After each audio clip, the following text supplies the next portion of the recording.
You're listening to the What's Happening podcast with Gary Watts. Good afternoon. We're here today to talk a little bit about home building. And we have Allie Salow, Executive Officer of the Home Builders Association of Iowa. Is it Iowa City or Johnson County? Iowa City. You just pick on Iowa City, not Coralville, Tiffin, North Liberty, the right? greater Iowa City area. So Greater, all good. of them, yes. Because you got to throw them all in. And then I got Jennie Wunderlich, and you're here representing, you're the president of the local board of home builders, right? Yes, sir. Whew, I got it. I had to remember all that good. So let's start out. Allie, start out a little bit about how you got where you're at, executive officer. How'd you get to Iowa City, where you're from, just some background. If somebody turns this on and goes, who is she? I never heard of her. I don't know who she is. Absolutely. So I'm from Columbus Junction, Iowa. All right. So not far from the Iowa City area. Yeah. Lived here my whole life. Uh-huh. In North Liberty now. And I worked at Riverside Casino before I came to the Home Builders Association. What'd you do there?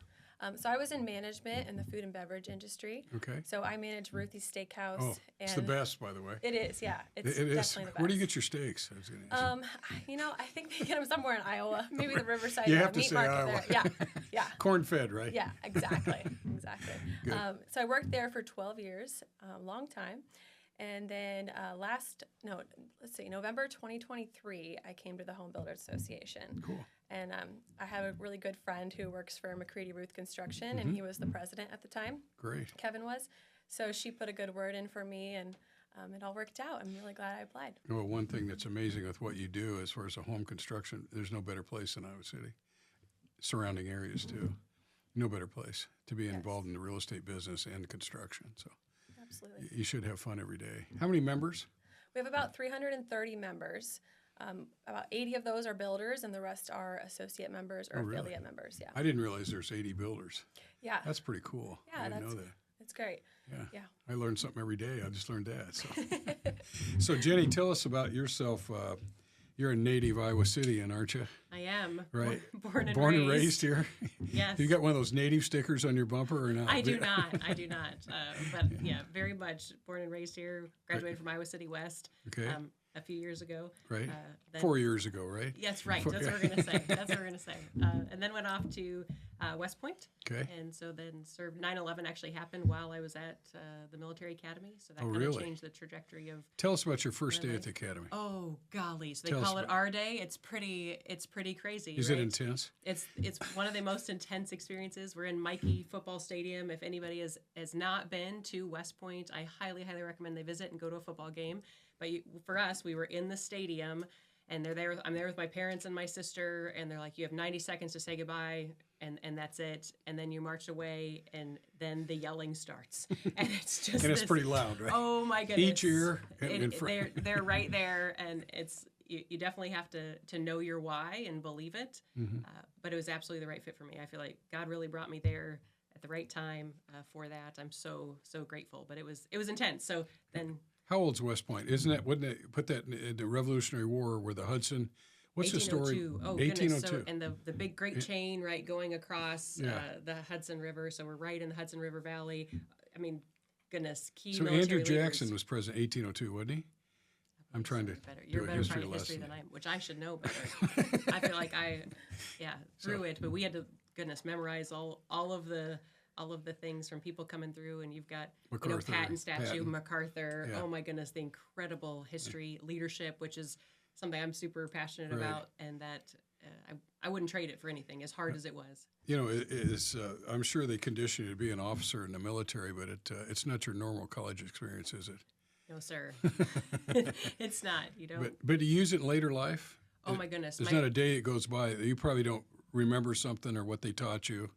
Yeah, almost not a moment. My husband, so my husband was at West Point. That's where I met him. Oh, So that's one really? of the greatest things I got out of West Point. He was 2 years ahead of me. Oh. So we think about that a lot. And running a business now, going, oh my goodness, we never could have done this without what we experienced at West discipline and Point. hard The work. discipline, the time management. Really, they throw everything at you at once, specifically to say, how are you going to handle this? And it changes you. And sometimes when I would come home for breaks, my mom would be like a little, whoa, my daughter's a little different. Yeah. Yeah. Yes. Yeah, you don't recognize them, do you? They're like, huh?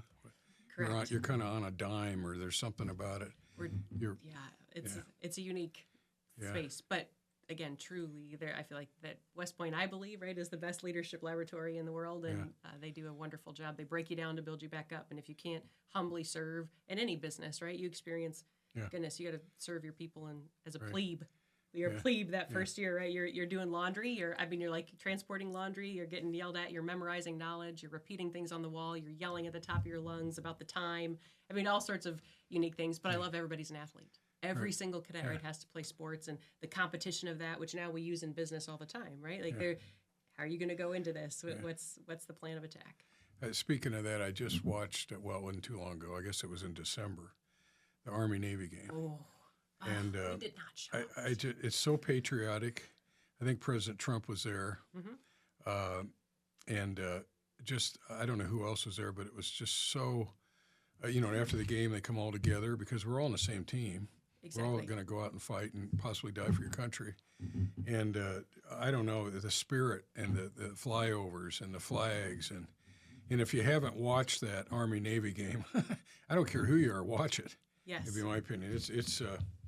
It's pretty cool. It's patriotic. It's just it's what America's all about, I think. I think it's fantastic. So did you serve somewhere, or what did you do after? I did. So right after graduation, I headed off to my officer basic course to get your initial. I was a logistician, so that works now for my business. But I went off to training there and then headed to Hawaii, which was my first duty assignment, and arrived there. And they were like, "Great, we're headed to Afghanistan." So I wasn't there. I don't know, barely 6 weeks.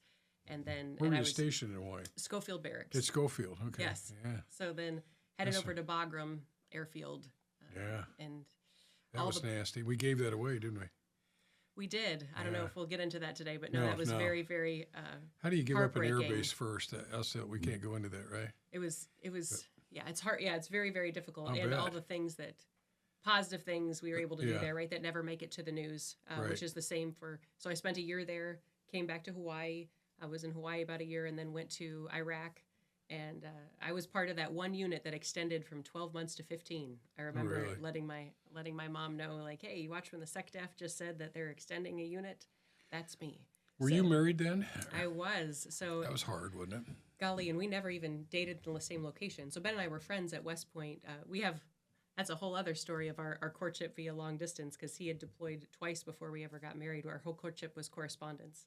Wow. But he wrote my dad, asked permission to court me via correspondence and all the things. I married way up, like way up, Gary. Well, like cool. I'm so blessed. But anyway. Usually the guys say that. I married way up. I can tell you that.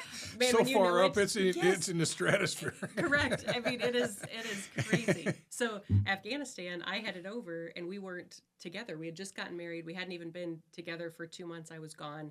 And he fought to get over deployed because he had just redeployed. He was at Fort Campbell, Kentucky with the 101st Air Assault, which are first in. So he'd already been over both conflicts, was back. Paratroopers or 101st Airborne? Air Assault, yeah, 101st. So he... Screaming Eagles.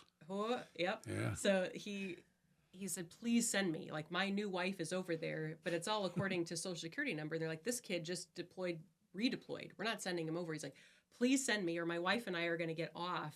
So about 4 months in, he was able to join me in Afghanistan. We slept on a twin bed in an old Russian hangar, which was my warehouse where all the parts and pieces came through. It was a crazy thing. I mean, we were also maybe a little bit smaller than we were to fit on a twin bed, but I tell you what, you're newly married, you're in a convex zone, you don't care. Like, you just fall asleep. Yeah. He was an aide de camp. And anyway, we had a great deployment there, and came back and then back to Iraq. Good. You got a great business going here, so good. Well, let's get back to construction, Johnson County. I call it Johnson County. Is that okay? Iowa City Greater? I should. But in the home builders organization, so what's the, if you had to talk about the goal, what do you do? What's the object of the group? I would say that one of our biggest objects is to support the industry. So we lobby at the state level and the national level. We want to produce affordable housing and cut mandates that cause harm to the builders and our members. We want to support them. So we are the voice for them. And then we also want to provide education to our members and networking opportunities so that they can grow their businesses at the local level as well. Let's go back to the buzzword, and I've heard it for, I'll date myself, 45 years. Everybody politically talks about affordable housing. What is it? And how do you obtain? Question. Go ahead. Who wants to dive in here? That's such a great question. That's And a I trick think question. I like, It's not affordable. and I admit I like saying attainable housing. Okay. Because usually affordable people think of subsidies. Right. We're talking about how do we cut unrealistic mandates and regulations that drive up the cost of housing that are unnecessary, Okay. so that we can make it more attainable for Americans. Okay. Where right now NAHB is saying at least 23% of the cost of building a home are due to regulations. Wow. Give me a couple examples of regulations. That's things like, well, I don't know if I should say locally here. Let's say your design standards. Okay. Let's say costs of permitting. Okay. Things related to how many outlets you might need to have in a certain Okay. situation. So codes and permits, and there's just a lot of things. And saying that, I think the mindset behind them is all probably good. Correct. Because maybe they had a fire and somebody did something, and so everybody has to do it. And I don't know how you regulate that, but the inspectors, I think, locally do a good job. The engineers do a great job. There's stormwater retention. There's this, there's all kinds of things that come up, but it does add a lot to it. There's no question. Correct. From the streets, sewer, water, detention, to the house, there's a lot that goes on that adds to it. And that's something I So- found so I'm a small distributor. So as Yeah. I found, and I had another conversation with a builder who came to me like, hey, this additional regulation or mandate Right. that I have to meet, Right, Jenny, that cuts my budget for you. right. Right. So yeah, can he go on Amazon right now and buy a faucet cheaper than Sure, he can buy it from sure. me? Yes. So I was in DC talking with our senators going, everything that you do, like that hurts the small guy. It hurts the business because they're saying, hey, got to find a way to cut. So instead of shopping local for maybe a little bit more, Right. like, hey, these are second and third order effects they don't think about. You go to Amazon, who fix it? Correct. Right. Then you got to deal with it like, no, come to me. You can walk right into us. We Yeah. will help you locally. Yeah, it's interesting. Well, anyway, back to affordable. Interest rates are high right now. Well, compared to what it was 2.5, 3.5, and we got extremely spoiled. Over time, in the last 40, 50 years, 9% is about the average rate, 8, 9.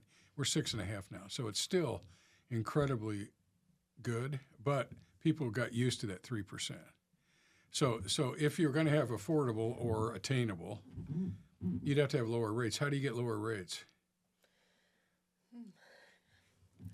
I don't know. That's one way to talk I about got- attainable, right? I got Right, lucky that's and bought my house in 2020, so I'm locked in at that And low we're all rate. hoping the feds, I think it gets back to feds, Correct. T-bills, it gets into economics, which I don't have any idea, understand that, but rates are a little higher. Hopefully they come down. If they came down to half a point, that would have so many more home buyers. So maybe interest rates coming down, maybe supplies aren't as expensive, maybe, I don't know, whatever less, I don't know if you'd say tariffs, I hate to I mean, get into that's- tariffs, but It's what true. it costs to produce them, supply chain. When the supply chain was cut off here 2 or 3 years ago, we couldn't get all kinds of stuff.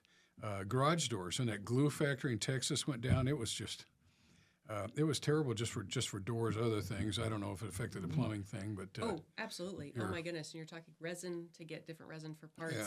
Also just transformers. Yeah. Right? We couldn't get, not me as a distributor, but builders couldn't get transformers. They were robbing transformers off of new construction Yeah, sites yeah. for ones that went down.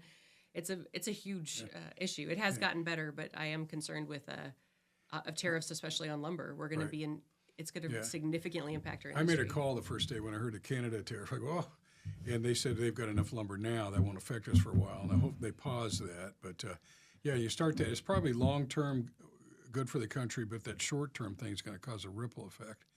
But it seems like everything, to me, maybe another way to answer that is we manufacture everything here. As much as we can. As much as just everything we can somehow figure out what, maybe it has to be subsidized. Maybe the government has to be involved a little bit to get it affordable because of labor costs and whatnot. I don't know all the. And that's a whole other part too. Labor, rising labor rates and then people that don't want to work maybe Right. necessarily outside their home, or they want to be an influencer. They want to have a great Right. podcast like this, but Right. that's what they want to do Right. for their job. We talk with youth a lot and trying to find a way to encourage more youth to get into the trades. Tell us more about that. I It wanna is hear more such about a it. phenomenal When you say youth, like high school kids, college. high school and college, even if they didn't go to college, they're Right. not sure what they want to do. But if you Right. can work hard, learn a new skill and you want to go after it, you can be incredibly successful making six figures in this. So we're really excited. So a couple years ago, we piloted a program through the HBA called Grow and Connect. And this was something I was like, hey, I want to find a way to connect youth with HBA members, because also how many times we get asked to be on a board or be part of a thing. You're like, where's the value add? And I kept hearing from members, they're like, I need workforce. But I'm also really passionate about youth. So I said, okay, what can be done here? Let's try something. And so just the first year, we only had 3 students. I had gone to City and West High, and they connected me. It was like almost the last week of school. And at City High, it was senior skip day. Of all days, they brought me in. So this gal, it was senior skip day. She was skipping. She came in because she heard from the teacher who kind of helped us the trade, said, Emily, hey, I think that you might really want to talk to this gal because she's going to provide you an opportunity to job shadow at some things that you're interested in, because she really thought she might want to be an electrician. And so the part of the program was they have to do a full day of professionalism training, and they come to my office. This year we added a panel. I do everything from handshake to 10 minutes early is on time, to how do you have a conversation with someone, look someone in the eye, goal setting, how do you be a great employee? That means you're not on your phone. It means that you are engaged. All the things that I've seen and heard, even as a business owner, people I've hired and fired, or through all of those things. So we go through a day of that. I have a fun activity where they have to do a Lego car with this person who is there, and they're like, oh, I don't know this person, right? They've never met him before. And they have to work on it together, and they get frustrated. And one kid from West High who's there, he's like, it's close enough. I said, well, close enough's not done. You need to finish it. You've got the instructions. So he was working with Emily here, and he's getting frustrated. And I said, just keep going. Anyway, he ended up finishing it. He was so proud. I said, this is exactly like when you go to a new job or a new job shadow, you're working with somebody you don't know on something you haven't done before, but you're going to be given instructions, and you need to do it to completion correctly. Then the light bulbs kind of start to come on. Okay, this is what you're talking about. So once they complete that, if they do, and they show up and go, then they get to job shadow for a week at different HBA businesses. So specifically, Emily went to Ackerman Plumbing to learn to do plumbing, to shadow essentially and learn. And she came back from that, Jenny, I'm so excited. This was awesome. I think I want to do plumbing. I said, well, try one more, because when you started, you said you wanted to be an electrician. So we sent her to Grout Electric, and she did amazing. So she did the week there. No, you're right. I do want to be an electrician. And this was such a blessing, because so Kyle Grout, graduate from West High, owns Grout Electric, HBA member, just a really, really good dude. And he hired her. He said, I will train you for a year. If you work hard and do this, then yep, I will send you. So now she's in training and to be a full electrician. She does work in our showroom now. Such a great news story, but connecting youth. So now we did another one last summer where I'm getting into more schools, and Allie's coming with me now because she wasn't on board when I started the program. We're getting into schools, talking to students, even if they tried college for a year and it wasn't for them. They're looking for something. Here's a non-threatening way to job shadow, and they can do up to 4 businesses. So like, hey, they want to come learn construction management at Watts. Hey, who can they shadow? The kicker is they have to meet with a supervisor at the end of the week, and they have to go over feedback. A key thing we're seeing with employees, especially the young ones, they can't take negative feedback. They can't have an uncomfortable conversation. Really? And they need to be able to, have the, hey, no, you didn't do this well, right? You didn't. So at flooring, that was one of them, and there was some negative feedback received, like, hey, you tromped all over this person's house in your dirty boots. Yeah. Why would You got to take your shoes off when you come in, so they have to do that, and then they interview a principal in the company as well. So they have 2 sheets they have to fill out. It's like, oh, Mr. Watts, what professionalism skills did you need to get in this position? And they have to ask you 4 questions. How did you get to where they are? So they can kind of dream about what could happen. So anyway, that's the Grow and Connect program. Because if you walked into high school today, if we just went where we just wander over there and got to a guidance counselor, where would the trades be on their list? What do you bet they're not on the list? I'm not picking on guidance counselors because I love them. I think it's not very often. It's not usual, right? Correct. What is liberal arts, where the first 2 years you might as well go out and play in traffic. You don't learn anything. And then the last 2 maybe. And then if you're going to further yourself, you have to go on with a degree, right? Then where do you get a job? And the trades are they're screaming for good people, men or women. It doesn't matter. It doesn't matter. No. The key thing is you want to work. And a lot of kids don't, but there's some that have to support themselves, don't have their their mom and dad putting them through school, whatever. I don't know what it is. But I don't know how you would get that out into schools. Hey, wait a minute, before you just go to school and waste 2 or 3, 4 years. And I'm not saying, I'm not down on education because that'd be silly. But there's such an opportunity, and it's so great around here. And Kirkwood's incredible. Everybody is crying for trades, for workers. All the trades, all the guys I know in the trades do anything. Absolutely. And they would train them, I think. Oh my goodness, they all on the job training. Absolutely. Kirkwood does an amazing job of getting them. We have some dual enrollment. Our kids are actually down at Mid Prairie, and they can dual enroll in the construction. Really? Yes. Yeah. So that's fantastic. It's just letting parents know too, like, oh, Right. I don't know about this. I thought my kid. Maybe they get a summer this. job. Are you guys involved in the home builder's house? Don't they once a year do you have a build? Yeah, the student build house with the city of Iowa City. And who builds that? Is there a teacher at City High that does that? Yeah, GT Carr helps with that. He's He does. And he's a general cider, contractor. isn't he? Yeah. Yeah, I know his folks. Yeah, and they enter that home in the parade every year, so it's really yeah. exciting to see it come together. Yeah. And then there's also another event called Build My Future in April, where the students get to come and try the activities. It's like a huge expo. I think there's 1,000 kids, maybe 1,500 kids. Really? Yeah, and they come through and they get to try each different trade. They're doing a hammer driving contest or installing a window. So that's a really fun event in April 29th. I didn't know that. That's a good idea to promote that. So, Yeah. so you're out getting to talking to the youth. So let's take one house, just in home building. Tell me the economic fallout from that. Like talk about, let's say it's $1 million house. Mm-hmm. Can you talk a little bit about who gets what and what trades are doing what, how many different people work on it? Think about the economics of one house and the number of laborers and how much labor went into that house. Do you know that more than half's labor? Oh, yes. Probably 60% or more is labor. From everything of framers to the construction manager, project manager on it, electricians, plumbers, HVAC. Yep. You have your site survey that has to be done, concrete work. Yep. The bank's involved, interest, developers, insurance, people moving dirt, realtors, pouring the streets, real estate agent. The trickle down thing, or whatever you call it, trickle up, I don't know what the words are. economic impact is huge. Amazing.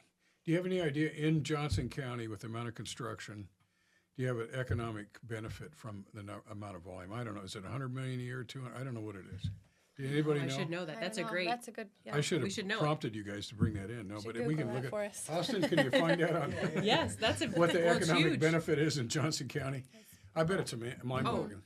Mind-boggling. And then another thing goes on, sales tax. I mean, there's tax on all those goods and whatnot. Tax base, then the cities can assess them and they pay tax on it. So when you really look at one house, a number of families it feeds or people, the suppliers, all the local lenders, banks, real estate agents, it's really truly Marketing, website. crazy. I mean, all of those things. Drive it. Drive. Right. Yes. And it's something that when you get to schools, you really don't talk about the trades. Well, maybe, hopefully, even if they just talk about it a little more. Correct. Just offer it. And Kirkwood is a great place, and I think if you went there and you wanted to be apprentice, there'd be people lined up all day long. Oh my goodness, yeah. If they work, right? If you show up, we talk to the youth a lot. Like you need to be engaged. You need to avoid. Honestly, we're having some issues with online gambling on their phones. Really? And it's unfortunately gotten really out of hand. So if you are so addicted and you can't put down your phone, you can't. I mean, or you lose this great paycheck. Yeah. Because you're making poor decisions. And these are things that aren't really talked about, right? People are like, oh, it's kind of taboo. Let's not talk about it. No, let's talk about it. Right. Let's talk about these things that are keeping youth from being successful like that. So I'm all about engaging in sometimes difficult conversations to help them grow. The other thing is there's no answer for this, is the younger crowd. And, I'd even throw the older crowd into it, too, no matter who it is. How do you teach them how to work? Where do they learn that except their parents or grandparents? Mm-hmm. Yeah. What's their environment like to get out and work?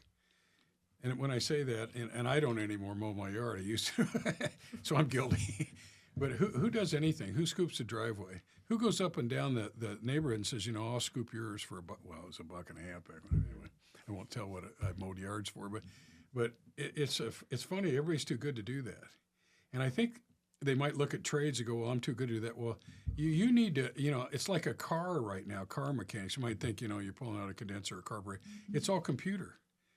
You have to be high-tech computer-wise to work on cars right now. And I don't know. I just see that as a void that we can really improve our economy, our society, if people would not look down their noses toward the trades and get after it. I think it's a great Until they're going to end up having to pay a plumber $2,000 to change a faucet because we're not going to have anybody to do it. Right. And that's ridiculous. Right. So my father-in-law was a bricklayer, and I told this story before, but I said, that looks easy. I was lipping off one day and whatever. He said, well, come here. Because he could lay, I don't know how many brick. He lays churches, hospital. And so I'm trying to put the mud on the end and you'd have seen it. There's definitely a skill. And of course, if you do it every day and you work hard, but I'm amazed at what masons can do. Roofers. Welders. Welders are amazing what they can do. And there's a lot of welding.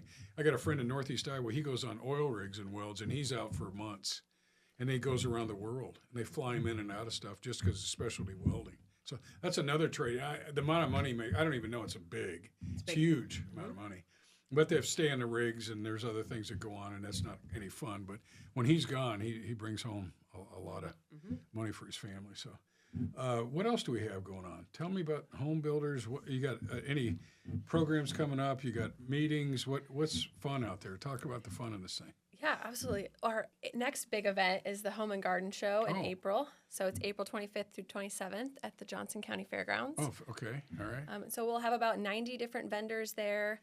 We'll be spread out into 3 buildings. We're hoping to have a lot of great activities this year, like the Touch a Truck activity. So it's a kid-friendly activity on Sunday. What is it? Touch a Truck? Touch a Truck, yeah. So you get to drive one or crawl in it? The kids get to play in the trucks. Oh, really? I have 2 little boys, so I know that they're Can I come out? excited. Can I be a kid? Sure. Yeah. They usually don't let me on equipment. Absolutely. Yeah, and we're doing Meet the Builder Night on Friday, so builders can come show off their projects that they have coming up and leave their displays out all weekend long. And then we'll have a little reception afterwards, a little opening party, and network with the other vendors that are there. So we're really excited for that. So if you're looking to add a screened-in porch or add under your house or new windows or redo your kitchen or landscaping or what, you just go out and you got all kinds of ideas. Yes, exactly. Yeah. It's like going to Pinterest, but in real life. You can see everything in person and talk to an expert face to face. It's $5 all weekend. Yeah, $5 all weekend. You get a wristband. Cheap. Kids are free. 18 and under are free. We have a lot of activities this year. They're gonna be able. Kids can each plant a flower while they're there, as well as we have a kids scavenger hunt around the whole item. But like you said, people can, hey, I need my gutters, I need new gutters, or I need to talk to somebody about remodeling.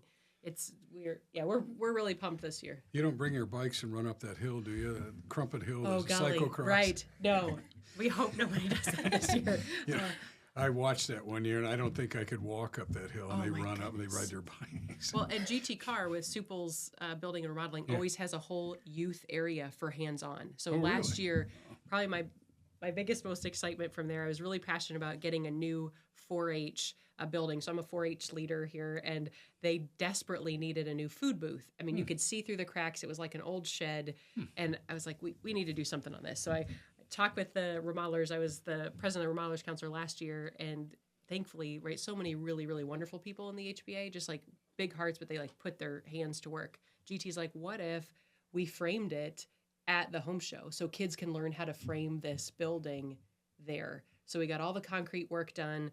People donated. We raised funds. So, I mean, my kids got to help frame this food booth. It is the nicest food booth at a fairgrounds for a 4-H club I've ever seen. So please go down to the Johnson County Fairgrounds and just see it. You'll see it's the Clover Cafe. It's awesome. Well, then they got to do it. Well, then youth could come and help finish it throughout. But then also just HBA members poured their love, sweat, and tears and finished it up. So we had it for fair. But it started at that event. It was pretty sweet. So he'll have another hands-on event for youth during this event again. So the home build, when is April? When the home builder show is when? The Home and Garden show is April 25th through 27th. And then when's the Parade of Homes this year? Parade of Homes is June 7th through 15th.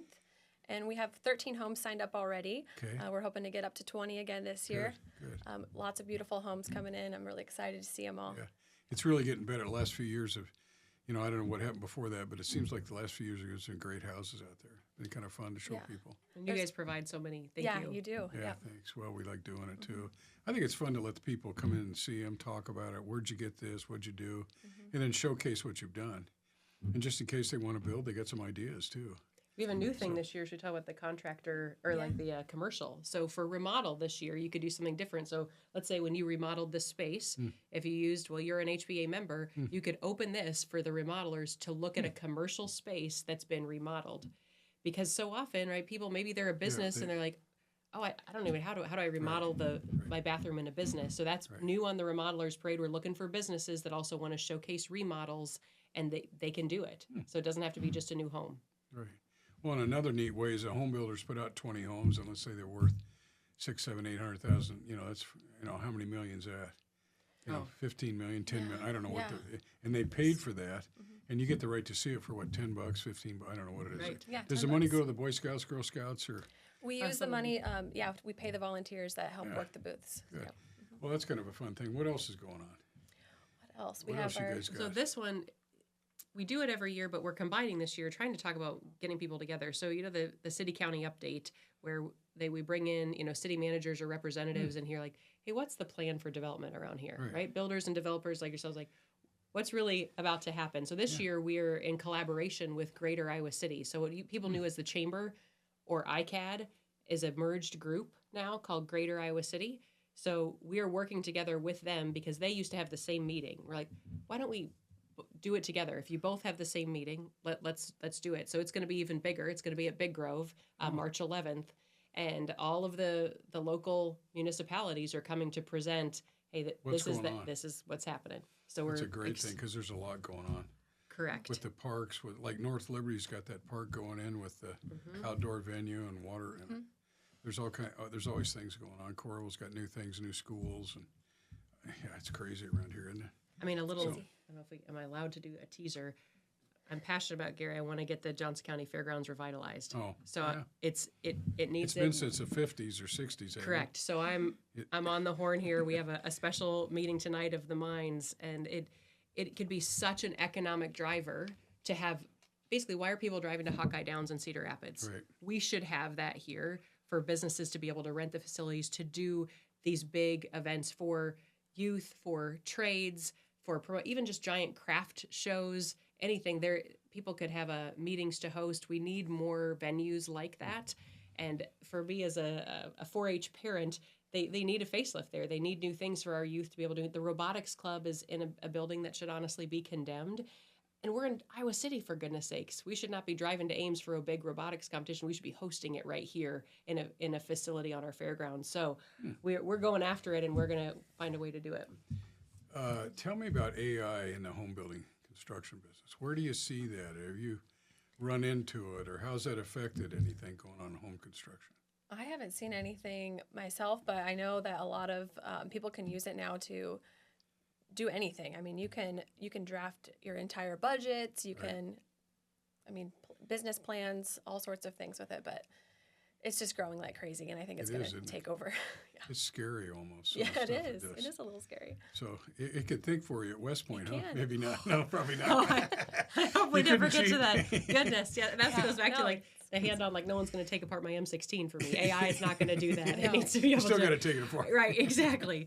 But and say with the trades where they go like, well, why do you need trades? Well, because everything else where you can be taken over by things like, no, AI is not going to come in and put in your HVAC. Another thing I'd challenge people to do is, when you're thinking about the trades and you may have certain opinions, spend a week with them, spend a day with them. Try doing what they do. You appreciate them a lot more. Pour concrete someday or dig a hole or dig a basement and try to see what goes on the construction of a house. There's a lot that goes on that you don't even know about. It's amazing. The problem solving. Yeah, I talk to people like, hey, if you're great at problem solving, get into remodeling. Yeah. Like it is not like HGTV where they flip it and it's like, oh wow, look at that home in 3 days. I'm like, I don't want to live in that home in 3 days. Like there's so much critical thinking that happens in this industry. Old wiring, asbestos, got to take the roof off. How does the roof breathe? Where's this?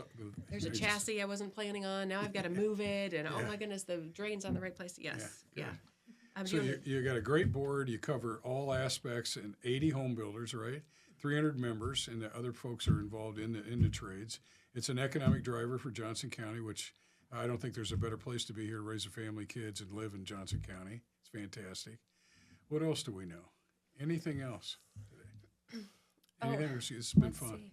We have a new event coming up in September. We're going to try to host a clay shoot at Highland Hideaway. Oh, really? Oh, I've been out. That's great. Have you been out there? Yeah. I haven't yet. I don't know about the pheasants when I let them out and they stay along the ground. I don't know if I like that. They got to get up in the air more. Yeah, we're not shooting They're the live too tame. birds. No, just But you're doing birds, clays, clay birds. Clays, yeah. Well, that's a great place. Yeah, it should be a fun event for our members who aren't really into golf, but maybe they'll come out to do something like that. Everybody has a crazy golf, have a couple beers and a cigar, right, on the golf outing. But Yeah, our I think golf it'd be event's fun. very Clay successful. pigeons would be fun. That's a great idea. So good. Yeah. So it sounds like you got a lot of things for member. What's it cost for a membership? It's $5.95 a year. Okay. And a portion of that goes to your national dues, and another portion goes to your state dues. And there's so many savings. We could go on and on about the savings you can get as a member that will pay for that. Lowe's discounts, hotel discounts, all sorts of things, rebates. Nationally, how does it help to be part of the lobbying effort? What's the National Association do? So the National Association, the more we have, the more votes we get at the national level. So at our local level, the more builders we have, the bigger voice we get. Oh. And so we can have more votes when we're lobbying. So that helps a lot. And then they're fighting for anything that makes housing affordable and better for our members. So like you talked about tariffs earlier. Right. We're not red, we're not blue, we want housing to make sense. You know, I heard once, I don't know, it was 10 years ago, and I think every year in Congress they try to come up with losing the interest deduction on houses, and I go, no. To add revenue? No, don't do that, because it would affect a lot. You talk about increasing housing costs. You know, that would do that. So I don't know. So they haven't messed with that, thank God. They haven't done that. But people don't realize how, like, they are on Capitol Hill every single day. So I've gone to the National Association of Home Builders to their, and anybody is welcome as an NHB member to go. So you could go to DC in June for this event, and they take you exactly where you need to go on Capitol Hill, and you meet with legislators specifically about our topic with home building or legislation that impacts it. It's fascinating, and they're brilliant. The guys on like boots on the ground essentially in DC every single open day, like they are there talking about, hey, how does this hurt or help the industry, promoting legislation that helps the industry, trying to fight and stop legislation that hurts, adds costs, things do like they that. try to talk to congressmen or Oh yeah, they're congresspeople? with them all every the time. single They're walking around. all just the walk time. up to They them. get small. Well, they also set up meetings for us. So we have designated meetings, with Senator Grassley, Senator Ernst, for me, Representative Miller Meeks. So that those meetings are set to meet with them to talk about our issues, which is really important. It's pretty neat because I suppose they'd lose touch if you're not, the locals aren't out there talking to them. And That's I know they exactly come right. home once in a while, but hey, here's what's going on here. Correct. This is who elected you, so come back and talk to us. So And we do that at the state level too. So people are like, well, what do state dues do? Like, nope, I'm over in Des Moines. And so I was our state legislative rep for the past couple years for the home builders of Iowa. And I'm in Des Moines, and we're putting in our little notes. If you've never done it, you can do it, and saying, hey, Representative, please come out and speak with me. And this is something for me. I was talking a lot about youth, the student-built home, things like this. How can they, at the state level, which really impacts us, they need to be getting these shop classes back into our schools. They need to get them back in junior high. They need to get it back in high school. And I'm talking about it and talking about it. By the way, because we used to have shop. Exactly. We all had to go through it. At 7th, 8th grade, I remember that. We made, Correct. bookshelves. Woodworking. I got to make a bird feeder. I think maybe Right. I don't know. Back in the day, probably funding, and then we didn't have enough.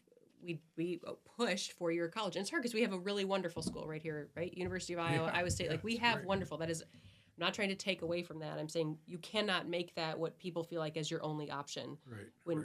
Now we're really struggling because we shifted away from showing both. Yeah, well, that's neat. Interesting. Anything else you guys can think of? Tell us a little bit, Jenny. I want to tell us, just highlight a little bit of Plumber Supply and H2O and where you're at. Family business, the Balmers, if you can, because people may not be aware of that. That's what you're doing. Tell us a little bit about yourself and what you do and your family. Thank you. So my maiden name is Jenny Balmer, and my dad, Jim, and his brother, John, got the company from their parents. It was started by my great-grandfather in 1951 Wow. as Plumber's Supply Company. And we're on the south side of Iowa City in the original location, and it's just expanded. But there's a railroad that runs behind us because, I mean, my uncle remembers unloading cast iron pipe from the rail cars. Like, that was part of the deal. You're going to work, you're going to start just like everybody else. You start in the warehouse, and we thankfully they kept it going and growing, and we expanded from just plumbing wholesale to heating and air conditioning and kitchen and bath showroom. We've been a longtime Kohler distributor, but as well as lots of other ones. And I was so grateful. My dad was really visionary about the showroom. And so when I went away to West Point, he blew out one of the warehouses, remodeled it. And then when we were transitioning out of the Army, we were still on reserve. So you have active duty commitment out of an academy and some reserve time. And my dad gave a really wonderful open-handed ask to my husband and I. He said, if you want to come back and try this, that's great. If it's not for you, it can be a transition job. What a blessing, right? To say, hey, at least we have something. I was pregnant with our first. So like, okay, let's come here, regroup, see what happens. Ben started in the warehouse like everybody else. My dad, I'm still frustrated if he listens to this, that I wasn't able to start in the warehouse pregnant. He did not let me do that. But I was able to go back out to the warehouse after he retired. Honestly, I headed right to the warehouse because that's where I was comfortable in the Army. But my cousin also came back about 6 months maybe before I did. So John's son, Tom. And so he started in the financial realm because that's his background, CPA in finance. So Tom and I now co-own the business as the fourth generation cousins, and then my husband in there. But it's incredible, right? What a gift, and what a heavy legacy. But at the same time, being like, let's do this, let's grow, let's go after it, and that sort of just drive to.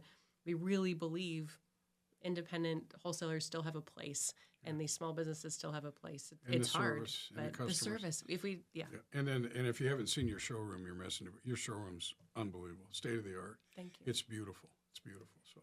And the lighting showroom. Yes, we just opened a lighting showroom. We're gonna have a ribbon cutting sometime this year. So we are super. Thank you, Allie. Really, really excited. Hired a lighting director, someone who's solely focused on that. She comes from the retail side of Crate and Barrel. An amazing gal, Julie Larson. So talk about being fortunate. So that's our new excitement. Well, this has been great. Anything else you can think of, or we'll wrap up? Anything else? It's kind of fun, isn't it? It's exciting. Yeah. Sounds like you got a great year happening. Yes. And I like the youth things. Keep pushing that. Yes.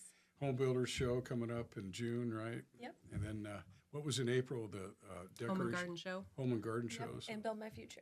Yeah. Yes. And then we'll have this out on social media. So what a great job. Follow us on the iowacity.com. Great. Check it out. Okay. Well, thank you, ladies. Thank you so much for your time. This is fun. This is great. Really fun. Thank you. you.